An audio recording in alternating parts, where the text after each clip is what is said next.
18 mukhang hindi natiis ang SB19 ang kanilang mahalima dahil matapos sabihin na focus sila sa international nomination ng grupo ay eto nga sila sa Awit Awards dahil ang favorite group artist na nomination ng SB19 at ilan po sa kanilang kalaban dito or nominated din ay ang BINI at ilan pang mga grupo. At sa ngayon ay mayroon na nga po daw 59.34% ang SB19 na boto at ibig sabihin nito ay may bumoboto na 18. Ito po ay partial and unofficial result as of November 10, 2025. At syempre, nanawagan din sila na isama rin sa boto ng 18 ang favorite collaboration ng SB19 at ng Glock 9 na Kalakal. So panawagan nila na suportahan na nga ngayon since umuusad na po, makikita po natin kung mag-unite po ba o ipupush po ba ng 18 ang botohan na ito. Kapag ka po ito ay nagwagi, ibig sabihin pinush nila. Pero kung hindi, may 18 na hindi nag-focus dahil ang boto nga dito ay may bayad. Kung di tayo nagkakamali parang 20 pesos, 40 pesos, 80 pesos. So siguro yung pinakamataas na voting 80 pesos per halimbawa, iba siguro ang count nun.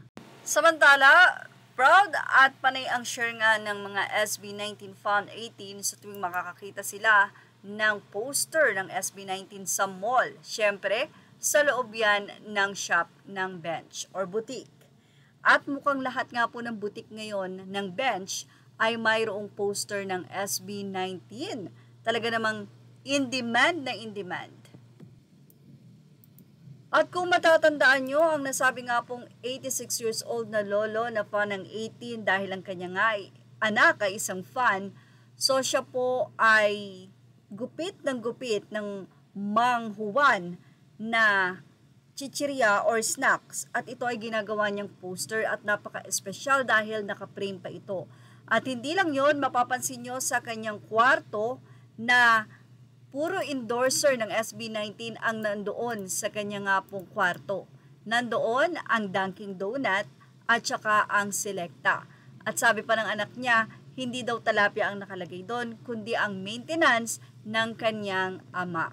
Well, hiling nga po ng mga fans na sana nga daw ay mapansin ng SB19 ang si Lolo at kahit papano ay kanila nga itong mabati or kahit papano ay madalaw nila ito ng personal.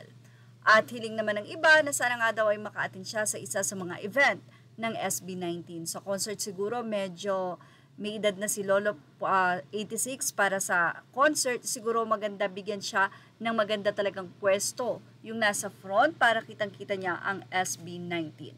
Well, ano masasabi niyo about kay Lolo na talaga namang nag-e-effort na gawing poster ang mga mukha ng SB19. Ilagay na ang inyong opinion sa ating comment section. Images are all credit to the rightful owners. Thank you for watching. Please like, share, and subscribe.